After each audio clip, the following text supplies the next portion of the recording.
ETF index mutual funds నేర్చుకుని stock మార్కెట్లో రాణించాలనుకుంటున్నారా? వెంటనే ఈ నెంబర్కి కాల్ చేయండి. రమగారు సాధారణంగా పూజ చేసుకునేటప్పుడు ఒక్కొక్కరు ఒక్కొక్క దేవునికి పూజ చేసుకుంటాం. కొంతమంది శివుడికి, విష్ణువుకి, ఆంజనేయ స్వామి కానీ, వెంకటేశ్వర స్వామి కానీ ఇట్లా మన ఇష్ట ప్రకారం మన పూర్వీకులు ఏం చేశారో దాన్ని ఫాలో అవుతూ ఉంటాం. అయితే నాకు ఒక డౌట్ వచ్చిందండి. బ్రహ్మదేవుడు, తర్వాత శనీశ్వరుడు, అట్లా కొంతమంది అష్టదిక్పాలకులు ఉంటారు కదా, వారిని కూడా పూజించేవారు ఉంటారా? బ్రహ్మాండంగా ఉన్నారు వాళ్ళు. బ్రహ్మదేవుడిని మనం పూజించట్లా, ఇప్పుడు మనకు తెలియదు అసలు. పూర్వకాలం మన రాజులు వాళ్ళంతాను ఎవరు, హిరణ్యకశిపుడు, హిరణ్యాక్షుడు, అదే ఆ రాక్షసులు, వీళ్ళంతా బ్రహ్మన్ గురించి తపస్సు. ఇప్పుడు రావణాసురుడికి, కుంభకర్ణుడికి, హిరణ్యాక్ష హిరణ్యకశిపులకి వరాలు ఇచ్చిన వాడు బ్రహ్మదేవుడే. శివుడు కన్నానండి. శివుడు ఇచ్చిన వరాలు వేరు, బ్రహ్మదేవుడే ఎక్కువ వరాలు ఇచ్చాడు వాళ్ళకి. హిరణ్యకశిపుడు ఎలాంటి వరం అడిగాడు? ఇంటా బయట కాదు, పగలు రాత్రి కాదు, ఆ మరణం లేకుండా వరం ఇవ్వమంటే మరణం లేకుండా కుదరదు, ఇంకేదైనా అడగమన్నాడు ఆయన. అడగమంటే ఇలా ప్లాంట్గా అడిగాడు అనమాట. బ్రహ్మదేవుడు ఇచ్చిన వరాలే.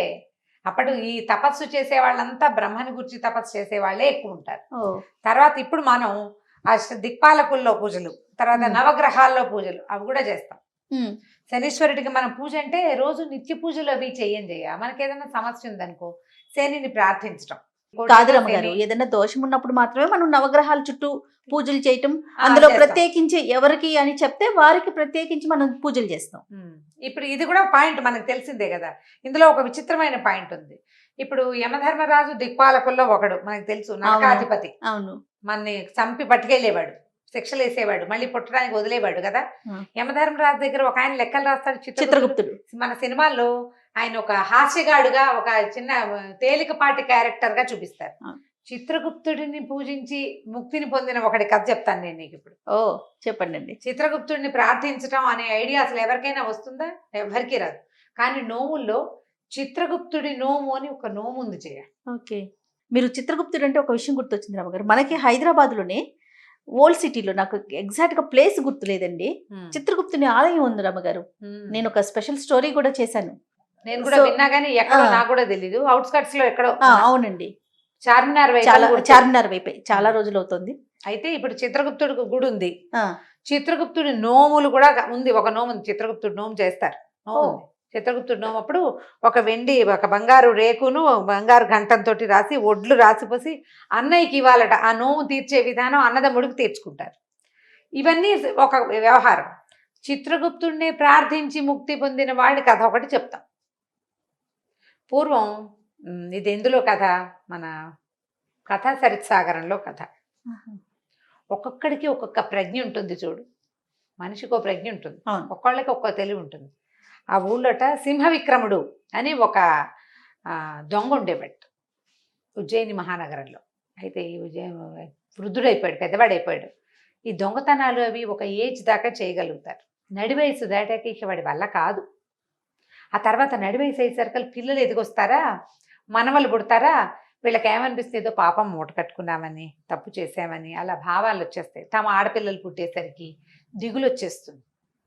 పిల్లల్ని ఆపలేకపోతారు, కానీ ఈ పాపం నుంచి బయటపడడం ఎలాగరా అని ఆలోచిస్తారు.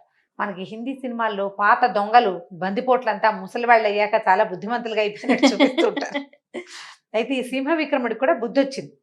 అయితే ఏమనుకున్నాడంటే ఈ పాపం అంతా ఎలా పోగొట్టుకోవాలి అని ఆలోచించి బ్రహ్మదేవుడా, మహేశ్వరుడా, విష్ణుమూర్తి వీళ్ళని అందరూ ఆలోచించి చిత్రగుప్తుడిని దండం పెట్టుకుందాం అనుకున్నాడు. చిత్రగుప్తుడి కోసమే నోము వ్రతం. ఎందుకు? ఇప్పుడు చూడు, మొత్తం ఒక పెద్ద ఆఫీస్లో మనం ఒక ఫ్రాడ్ చేసాం. అకౌంటెంట్ మనవాడు అయ్యాడు అనుకో, ఫ్రాడ్ నుంచి తప్పించుకోవచ్చు. కాయస్థుడు ఒకడు ఉంటే చాలు. కాయస్థుడు అంటే లెక్కలు రాసేవాడు అనమాట, అకౌంటెంట్. ఒకడు మనవాడైతే ఎంత తప్పిదమైనా చేయొచ్చు, ఎన్ని లెక్కలు రొక్కలైనా మార్చేయచ్చు. ఇప్పుడు నేను చేసిన దొంగతనాలు, నేను చేసిన హత్యలు, దోపిడీల వివరాలు రాసేవాడు ఎవడు? నాకు సంగతి చిత్రగుప్తుడు. ఆయన్ని మంచి చేసుకుంటే ఒక తుడి చేస్తాడు, ఏముంది, అరేంజ్ చేసి పారేస్తాడు. అందుకని చిత్రగుప్తుడి కోసం ప్రార్థించడం మొదలుపెట్టాడు. ప్రార్థించగా ఇతనికి చిత్రగుప్తుడికి తెలిసింది. ఒకనాడు ఒక నోము చేసుకున్నాడు, చిత్రగుప్తుడి కోసం పూజ చేసుకుంటే ఈ చిత్రగుప్తుడే స్వయంగా బ్రాహ్మణుడి వేషధారి అయి వచ్చి వాకిట్లో నుంచుంటే, అయ్యా రండి, ఇవాళ చిత్రగుప్తుడి నోము, మీకు ఆయన బదులు భోజనం పెడతానంటే ఈయన ఏమడిగాడు? ఎరా నాయన ఇంతమంది దేవుళ్ళు ఉంటే ఆ, నీకు చిత్రగుప్తుడు ఎందుకు దొరికాడు అని అనేసరికల్లా చిత్రగుప్తుడికి ఏం గొప్పతనం తక్కువ ఏమిటండి, ఆయనే కదా నా లెక్కలు రాసేవాడు, నాకు ఆరాధ్య దైవం చిత్రగుప్తుడే, ఆయన ఆయన వశం అయితే చాలు నాకు అనేసరికల్లా ఈయన చిత్రగుప్తుడు ఒరిజినల్ రూపంతో వచ్చి ప్రత్యక్షమైపోయాడు. నేనే చిత్రగుప్తుడిని, ఏం చేయమంటావో చెప్పు అనేసరికల్లా ఆయన ఏమన్నాడు, ఇద్దరు మాట్లాడుకున్నారు. నీకేం కావాలంటే నేను చేసిన పాపాలన్నీ నువ్వు తొలగించాలి, అలా అయితే సరే చిత్రగుప్తుడి అనుగ్రహం నీకు లభిస్తుంది, నీ భార్యను నాకు ఇవ్వు అన్నాడు. అనేసరికల్లా ఒప్పుకున్నాడు సింహవిక్రముడు. నా ఇష్టదేవతని పొందటానికి, ఇష్టదేవత యొక్క అనుగ్రహాన్ని పొందడానికి నా భార్యను నీకు దానం చేస్తున్నానని భార్యను తెచ్చి ఆయన చేతిలో పెట్టాడు. చిత్రగుప్తుడు సంతోషించాడు, చాలా మంచివాడి, చాలా గొప్పవాడి, పోయి నాకు భక్తులు ఉండటం ప్రపంచంలో లేదు అసలు, అయినా సరే నువ్వు నన్ను వేడుగవు కాబట్టి ఒక పని చేద్దాం. ఇప్పుడు యమధర్మరాజు కాలుండి తప్పించుకోవటం ఎవరి వల్ల కాదు, కానీ పూర్వం శ్వేతముని అని ఒక ముని పరమశివుని అనుగ్రహాన్ని పొంది కాలునికి అందకుండా, అంటే యముడికి అందకుండా సముద్రం అవతల తరంగిణి అనే ఒక నది ఉంది, ఆ నదీ పరిసర ప్రాంతంలో ఉండటం మొదలుపెట్టాడు. ఆ ప్రాంతంలో ఉన్న కుందేలు కూడా చావదు, దానికి కూడా మరణం ఉండదు, నిన్ను తీసుకెళ్ళి అక్కడ దింపుతా, నువ్వు అక్కడే ఉండు, ఏ కారణం చేత నువ్వు ఆ సముద్రం దాటి ఆ తరంగిణి నది దాటి సముద్రం వైపుకు రాకూడదు, అక్కడ ఉన్న నాళ్ళు మృత్యువు నిన్నేమి చేయదు, నీకు చావు తప్పిపోతుంది, చావే ఉండదు, తప్పించుకో, ఏ కారణం చేతైనా కనుక నువ్వు కనుక వచ్చేసావో అప్పుడు నీకు ఇంకో ఉపాయాంతరం చెప్తా, నీకు మా నరక శిక్షలు తప్పించుకునేందుకు, ప్రస్తుతం నీకు మరణం లేకుండా నిన్ను బయటికెళ్ళి అక్కడ దింపుతానని చెప్పి ఆ శ్వేతముని ఉన్న తరంగిణి నది అవతలి ఒడ్డులో ఉన్నటువంటి ఆశ్రమ ప్రాంతంలో తీసుకెళ్ళి దింపేశాడు. వాడు అక్కడ హాయిగా ఉండటం మొదలుపెట్టాడు, బుద్ధిగానే ఉంటున్నాడు, అక్కడ దొంగతనాలు చేయటం బాగానే ఉన్నాడు. చాలా కాలం గడిచిపోతే కాలుడు వెతుక్కుంటున్నాడు, వీళ్ళు సమయం అవ్వగానే వీడి టైం అయిపోయిందని వచ్చేస్తుంటాయి కాగితాలు, ఈ కాగితంలో ఉండవలసిన సింహవిక్రముడు ఉజ్జయినిలో ఉండాలి, వాడు అక్కడ లేడు, ఎక్కడో చోట చచ్చిపోయి వాడు ఆ పేరుతో రావాలి, రాడు, వాడు ఎక్కడున్నాడు అని వెతకడం మొదలుపెట్టాడు. ఆయన వెతికి మొత్తం భూమి అంతా వెతికాక సముద్రానికి అవతల ఉన్న తరంగిణి నది ఒడ్డున ఉన్నాడు అని తెలుసుకున్నాడు. వాడిని తేలేడు, కాలుడికి ప్రవేశం లేదు, సముద్రం దాటి తరంగిణి దగ్గరికి వెళ్ళకూడదు, ఆయన ఎలా పట్టుకోవటం అని ఆలోచించి ఒక సౌందర్యవతి అయిన కాలకన్యని సృష్టించి వదిలిపెట్టాడు. ఆవిడ పోయి ఈ సింహ విక్రముడి దగ్గర చేరి వాడిని మంచి చేసుకుంది, వాడితో కలిసి ఉంటాం మొదలుపెట్టింది. ఇద్దరు కలిసి ఉంటున్నారు. సరే కలిసి ఉంటుంటే బాగా మోహింపజేసేసింది అనమాట. మోహింపజేసిన తర్వాత ఒకనాడు నేను మా చుట్టాలు ఉన్నారు, వాళ్ళని చూసొస్తాను, తరంగిణి నది దాటి వెళ్ళాలి, నువ్వు ఇక్కడే ఉండు, నేను వెళ్ళి వచ్చేస్తా అంటే ఒప్పుకున్నాడు. ఒప్పుకునేసరికి ఆవిడ ఏం చేసింది, ఒక డింగి పడవలాంటిది ఎక్కి ఆ తరంగిణిని దాటబోయింది.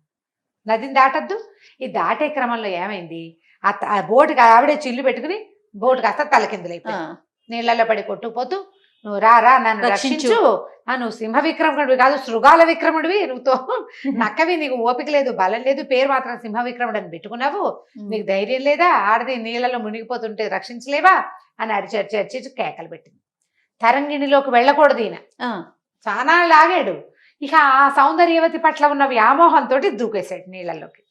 దూకేస్తే ఈ తరంగిణి మధ్యలోకి వెళ్ళేసరికల్లా ఆవిడ ఇటు ఒడ్డుకు వచ్చేయాలి, ఇతను ఎక్కడికి రావాలి, శ్వేతముని ఆశ్రమం వైపుకి రాకుండా సముద్రం వైపుకి లాక్కెళ్ళిపోయింది అతను. ఎప్పుడైతే తరంగిణి అవతల గట్టు దాటేశాడు, దాటి సముద్రం మీదకి వెళ్ళిపోగానే కాలుడు ప్రత్యక్షమైపోయాడు. ఆయన శక్తి అక్కడ దాకానే ఉంది, దొరికేవరో నా సంతానం నువ్వని చెప్పేసి ఠాకి ఏమని పట్టుకుని తీసుకెళ్ళిపోయాడు. తీసుకెళ్ళిపోతే ఈ యమపురికి వెళ్ళిపోయారు. యమధర్మరాజు ముందు కాలు పట్టుకెళ్ళి అక్కడ వదిలిపెడతాడనమాట. జనం అంతా నుంచున్నారు. సింహ విక్రముని చూశారు కదా, చిత్రగుప్తుడికి జాలేసింది, అయ్యో వీడు వచ్చేసాడని. ఒరే అబ్బాయి, నీకు యమధర్మరాజు నేను ఒక మాట అడుగుతాడు, నువ్వు శుభం తీసుకుంటావా అశుభం తీసుకుంటావా ముందు అంటే శిక్షలు అంటే ఒక బహుమతి ఒక శిక్ష వస్తాయి, ఏది తీసుకుంటావు అనుకుంటే నువ్వు ముందు బహుమతినే తీసుకో అని చెప్పాడు. చెప్పేసరికి సరేనని ఒప్పుకున్నాడు.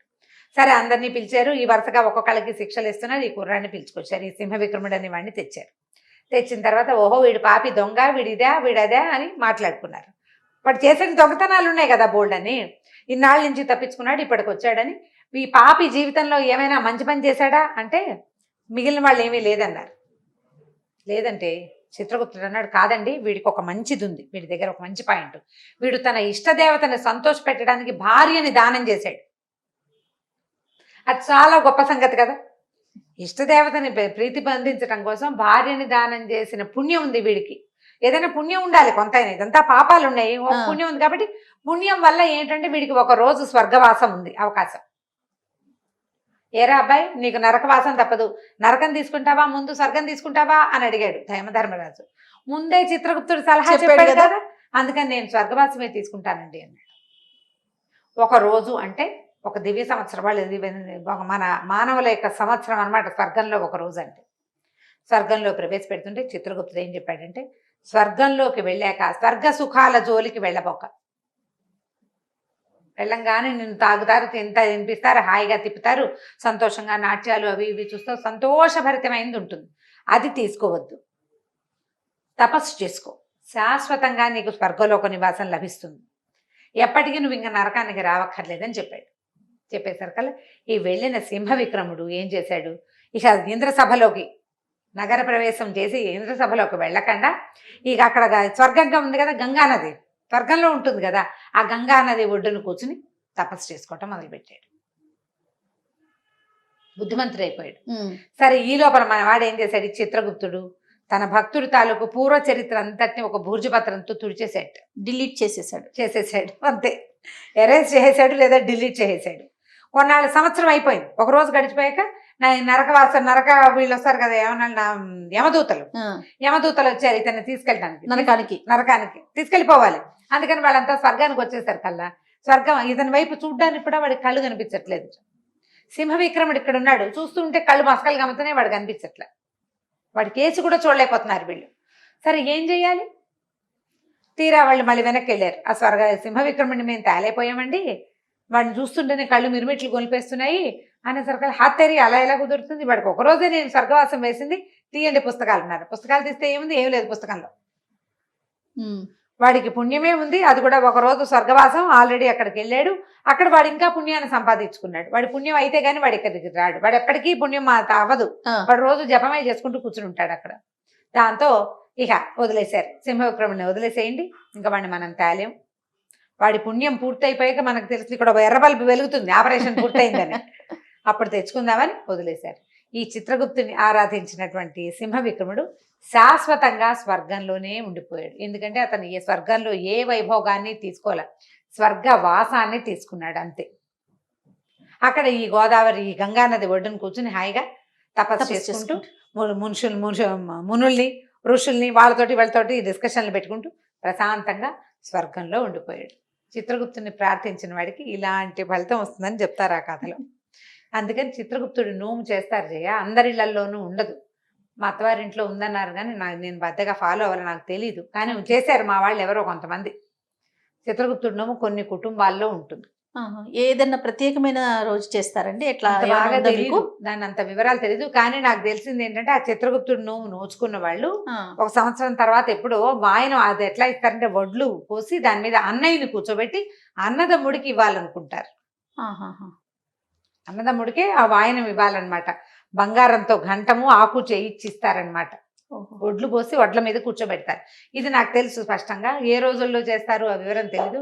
రథసప్తమి నాడు అక్షంతలు వేసుకుని మరుసటి రథసప్తమి లోపల అన్నయ్య నక్షత్రానికి సరిపడా ముహూర్తం పెట్టడం ఏదో ఉన్నది సిద్ధాంతం, దాని మీద వివరం తెలీదు. కానీ చిత్రగుప్తుడి నోము ఉంది భారతదేశంలో, ఇంకా అక్కడక్కడ చిత్రగుప్తుడి దేవాలయాలు కూడా ఉన్నాయంటారు 1-2 చోట్ల. అవునండి, కుదిరితే చూడడం అవకాశం ఉంటాయి. కథ విన్నారు కాబట్టి కొంచెం సరదాగా ఉంది కదా, చాలా బాగుందండి.